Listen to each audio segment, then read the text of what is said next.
Hello student, welcome to Ujjwal law classes.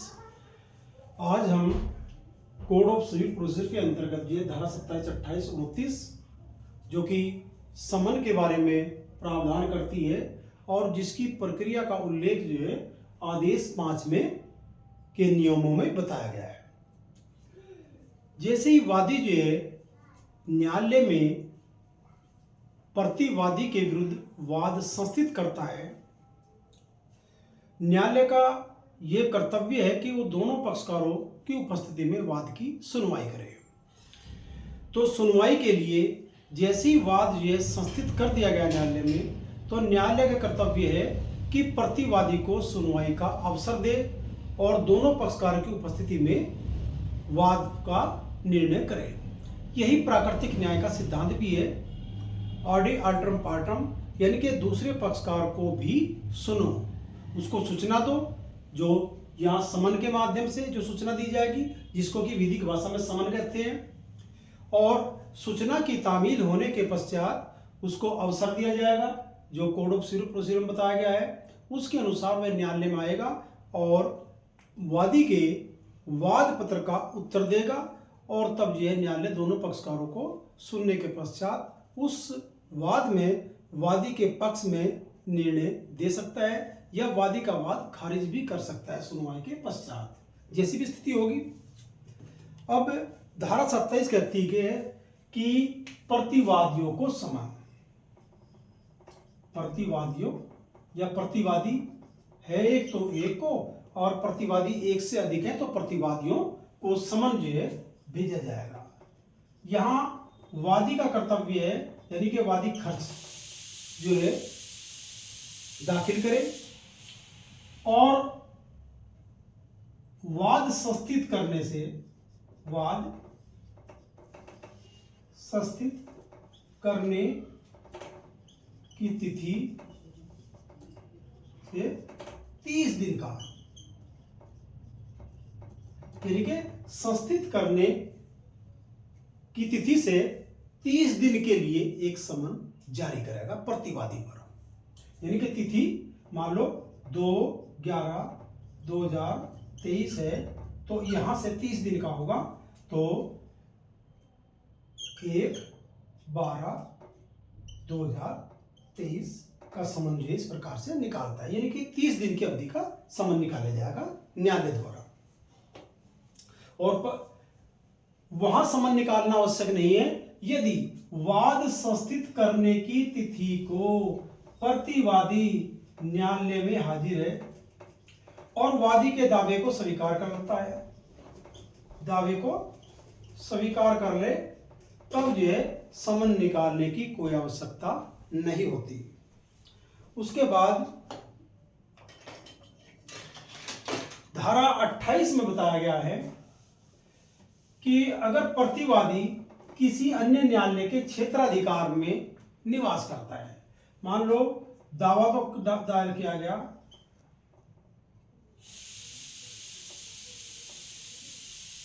Saharanpur में और defendant निवास करता है हरिद्वार में, तो यहां पर यह समन सहारनपुर के जो सिविल जज, जूनियर डिवीजन या सीनियर डिवीजन जैसी स्थिति है, इस न्यायालय को यानी कि हरिद्वार के जिला जज को भेजा जाएगा, डिस्ट्रिक्ट जज को, और डिस्ट्रिक्ट जज जो है अपने अधीनस्थ सिविल जज जूनियर डिवीजन को भेजेगा और सिविल जज जूनियर डिवीजन डिफेंडेंट पर उसी प्रकार समन की तामील कराएगा जैसे कि समन जो इसके द्वारा निकाला गया है, उसी प्रकार से तामील कराता है। धारा 29 के अंतर्गत भारत के बाहर समन की तामील का, यानी प्रतिवादी जो भारत के बाहर निवास करता है लेकिन वह जहां पर सीपीसी का प्रावधान लागू नहीं होते, सीपीसी जहां लागू नहीं है वहां पर, या भारत सरकार, केंद्र सरकार द्वारा स्थापित भारत के बाहर किसी न्यायालय में समन जो निकाल दिया जाता है वो धारा 29 के अकॉर्डिंग दिया जाता है। ठीक है जी। अब इसकी जो है प्रक्रिया का उल्लेख समन के किस प्रकार का होगा, उसका प्रारूप क्या होगा, उसको कैसे दिया जाएगा, किसके हस्ताक्षर होंगे, किस प्रकार से किस चीज़ के लिए निकाला जाएगा, और समन अगर प्रतिवादी भेजा गया है तो उसे स्वीकार कर लिया उसका क्या प्रभाव पड़ेगा, इनकार कर लिया उसका क्या प्रभाव पड़ेगा, और अगर प्रतिवादी मिल ही नहीं रहा है और उसके घर में जो है कोई पुरुष या स्त्री वे सदस्य हैं तो उनको तामील कराई जा सकती है जो उसके साथ सामान्य निवास करते हैं, उसका क्या प्रभाव पड़ेगा। उसके बाद ये है यहाँ पर अगर वह नहीं आ रहा समन की उसने वाद की पूरी जानकारी लेकिन समन नहीं ले रहा तो उसके लिए क्या प्रक्रिया अपनाई जाएगी। अगर वह जेल में एक कैदी के रूप में है तो किसको समन किया जाएगा। अगर किसी गवर्नमेंट ऑफिसर में के यहाँ ड्यूटी करता है प्रतिवादी तो समन किसको दिया जाएगा। विदेश में समन कैसे भेजा जाएगा और हाई रैंकर प्राधिकारियों को समन कैसे दिया जाएगा, क्या दस्ती समन दिया जा सकता है या नहीं दिया जा सकता, आदि आदि बातों के बारे में यहाँ पर ऑर्डर 5 के अंतर्गत रूल्स में जो है इस बात का जिक्र किया गया है। ऑर्डर 5 रूल 1 कहता है कि जैसे ही प्रतिवादी पर समन की तामील की गई, प्रतिवादी को समन न्यायालय द्वारा भेजा गया और उसको समन की तामील होगी यानी कि सर्विस होगी उसको, तामील की तिथि से 30 दिन के अंदर वह स्वयं या अपने अधिवक्ता के माध्यम से न्यायालय में पेश हो और अपना रिटन स्टेटमेंट पेश करे। लेकिन किसी कारण से अगर 30 दिन के अंदर पेश नहीं कर सकता तो न्यायालय की अनुमति से यहाँ तामील की तिथि से 90 डेज 90 दिन के अंदर अपना रिटन स्टेटमेंट फाइल करें। यहाँ अनुमति लेनी पड़ेगी जरूर। तो ये बताया स्वयं या प्लीडर द्वारा उपस्थित हो न्यायालय में। और जो समन भेजा जाएगा वह 2 प्रतियों में होना चाहिए। उस पर जो है न्यायालय के न्यायाधीश या किसी प्राधिकृत अधिकारी के, न्यायालय का अधिकारी है उसके जो है हस्ताक्षर हों और न्यायालय की मुद्रा यानी कि मोहर लगी हो और उसमें जो है किस लिए निकाला गया उसके बारे में बताऊंगे। तो ये चीजें होनी जरूरी होती है समन के साथ। आदेश 5 रूल 2 में बताया गया है कि जो समन भेजा जाएगा ना, ये समन के साथ जो है वाद पत्र की प्रति भी भेजी जाएगी और जो आवश्यक कागजात है जो आप वाद पत्र में के साथ जो है अपने वादी अपने दावे के समर्थन में पेश करता है वो भी जो है यहाँ भेजनी मैंडेटरी है आदेश 5 नियम 2 के अंतर्गत।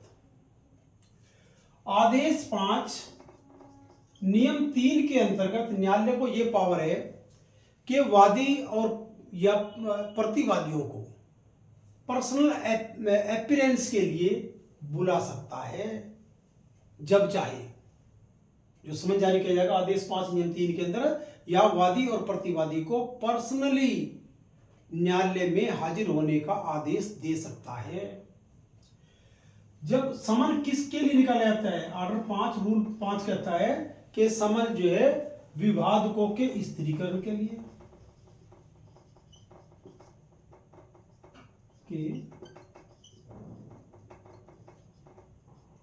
स्थितीकरण के लिए यानी कि इश्यूज फ्रेमिंग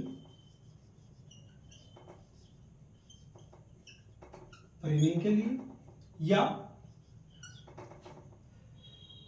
अंतिम निपटारे के लिए, फाइनल डिस्पोजल के लिए, अंतिम निपटारे के लिए।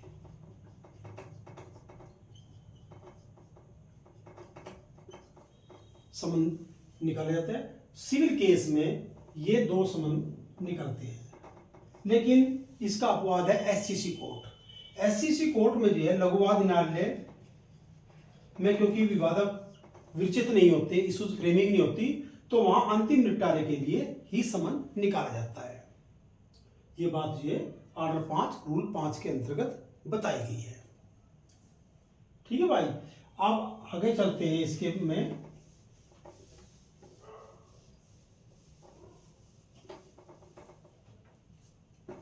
ऑर्डर 5 रूल 9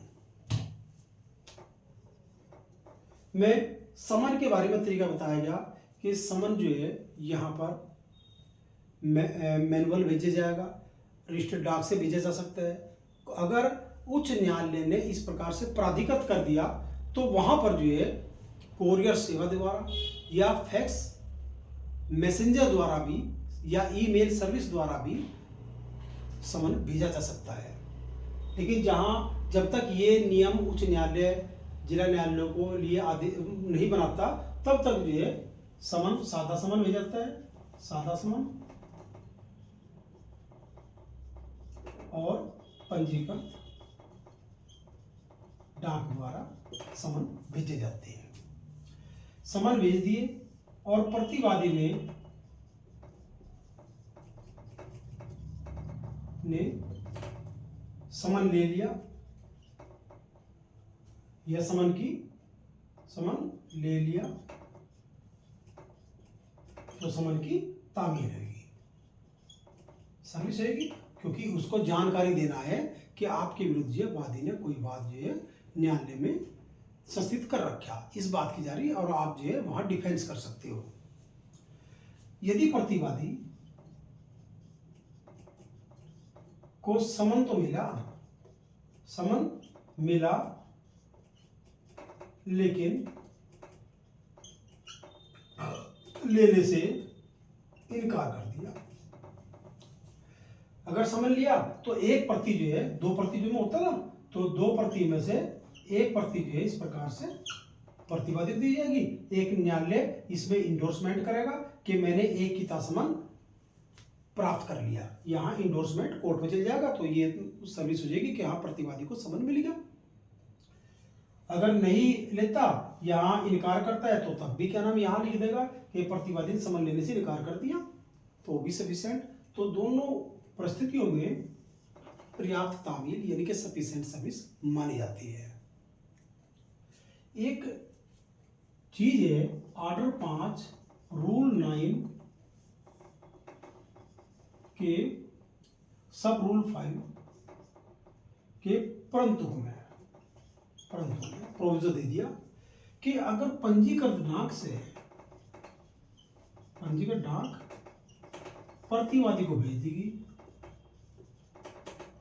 डाक से समन प्रतिवादी को भेजा गया, लेकिन समन 30 दिन के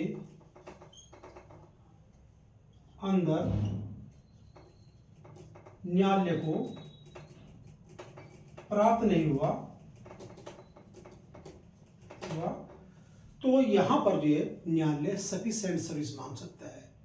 सेक्शन 16 इंडियन एविडेंस एक्ट में अगर कारोबार के अनुक्रम में पंजीकृत डाक द्वारा समन प्रतिवादी को समन भेज दिया गया, लेकिन ना ही तो वो वापस आया, ना ही उसके इंडोर्समेंट की कोई खबर आई कि कहाँ गया कहाँ नहीं गया, तो यहाँ पर जो है ये एक सफिशिएंट सर्विस हो जाती है।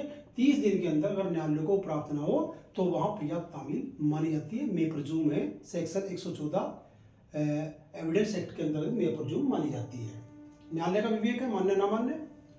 और अब तो डाक सर्विस क्यों नहीं इंटरनेट के माध्यम से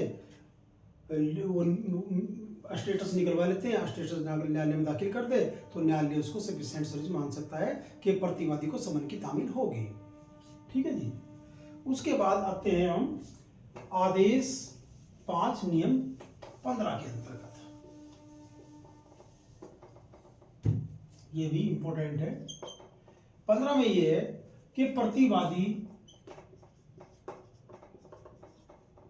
ना ही तो क्या नाम घर पर मिल रहा, ना ही जहां कारोबार करे वहां मिल रहा, ना ही जो है कहीं अभिलाभ के लिए काम करे वहां मिल रहा, तो घर पर जो उसके व्यक्ति पारिवारिक सदस्य हैं, सदस्य चाहे यहां स्त्री हो या पुरुष, बस शर्त यह है कि जो सामान्यतः उसके साथ निवास करते हों उन पर जो है समन की तामील की जा सकती है और उसको सफिशिएंट सर्विस न्यायालय मान सकता है। मानेगा ये जरूरी नहीं है, तो समन उन पर भी, जैसे स्त्री पुरुष बस सामान्यतः उसके साथ निवास करते हो, प्रतिवादी के साथ निवास करते हो, ये एक महत्वपूर्ण है। लेकिन नौकर भी उसके साथ निवास ही करता है, तो नौकर इसमें सम्मिलित नहीं है, आदेश 9 नियम 15 के अंतर्गत। उसके बाद एक चीज आती है सब्स्टिट्यूटेड सर्विस, प्रतिस्थापित तामील।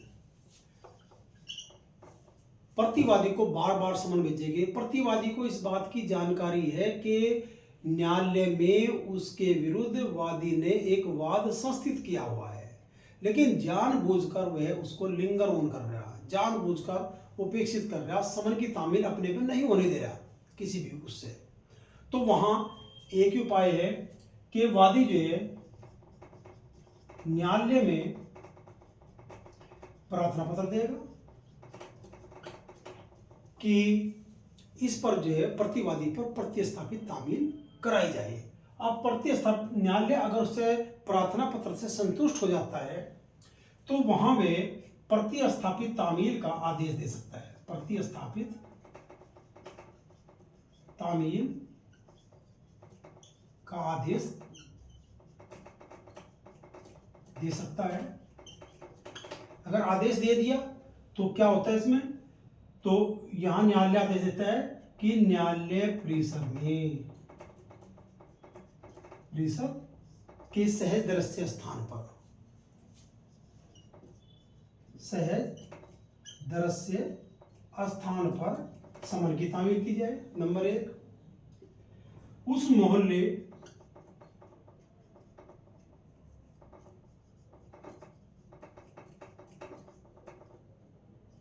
या गांव या उसके घर पर जो है, घर पर समन चस्पा किया जा सकता है, ठीक है। या दैनिक समाचार पत्र, समाचार पत्र में जो जहां प्रतिवादी सामान्यतः निवास करता है, कारोबार करता है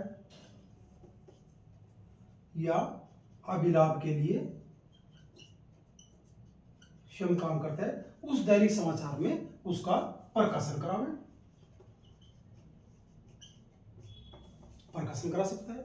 इस प्रकार से प्रतिस्थापित तामील, जैसे ही दैनिक समाचार पत्र का प्रकाशन हो गया, प्रतिवादी अखबार पढ़ता हो या न पढ़ता हो, वो जो है अंग्रेजी का अखबार पढ़ता हो और न्यायालय ने हिंदी में निकाल दिया तब कोई दिक्कत नहीं है, उर्दू का अखबार पढ़ता हो, हिंदी में निकाल दिया, अंग्रेजी में निकाल दिया, तब कोई दिक्कत नहीं है।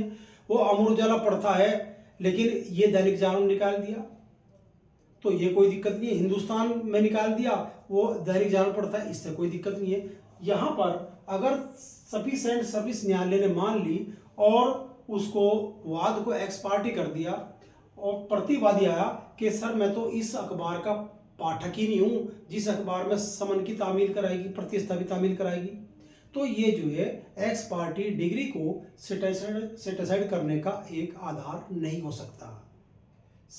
अगर दैनिक समाचार पत्र में किसी अखबार में समन निकाल दिया गया, आप पढ़ते हैं या नहीं पढ़ते हैं, उसको जो है ये माना जाता है विधि की दृष्टि में कि प्रतिवादी को इस बात की जानकारी हो चुकी है कि वादी ने प्रतिवादी के विरुद्ध कोई दावा किया हुआ है, ठीक है जी। तो बहुत इंपॉर्टेंट है, मेंस एग्जाम में बहुत आता है। उसके बाद 21 में यहां पर प्रतिवादी यदि जेल में है तो तामील कैसे की जाएगी? जेल अधीक्षक को समन जो है किसको भेजा जाएगा? जेल अधीक्षक को समन भेज के तामील कराई जा सकती है। अगर प्रतिवादी विदेश में निवास करता है तो जहां प्रतिवादी निवास करता है उस न्यायालय को भेज जाएगी। मान लो प्रतिवादी जो है लंदन में निवास करता है, ठीक है जी, तो लंदन में जो है इस प्रकार से न्यायालय को, लंदन के न्यायालय को ये समन भेज दिया जाएगा और उसी प्रकार तामील कराएगा जैसे किसी उसके द्वारा निकाला गया हो। ऑर्डर 5 ये बताया गया है आपका ऑर्डर 5 रूल 25 के अंतर्गत, और ऑर्डर 5 रूल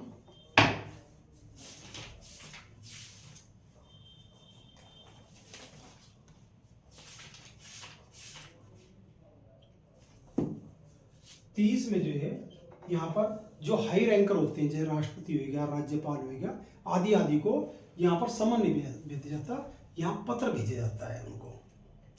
राष्ट्रपति हाई रैंकर कोई भी है, जिलाधिकारी वगैरह वगैरह जो बड़े बड़े ऑफिसर हैं, उनको जो है यहाँ पर समन ना भेज के पत्र भेजा जाता है। और ये समन जो है यहाँ साक्ष्यों के लिए जो बुलाव होता है उस पर भी लागू होता है, सभी पर जो है ये लागू होता है। तो समन के बारे में मेंस एग्जाम में और प्री एग्जाम में जो क्वेश्चन महत्वपूर्ण है और जो अधिकांशतः आते भी हैं या जिनकी आने की पूर्ण संभावना है वो मैंने आपसे बताए। धन्यवाद।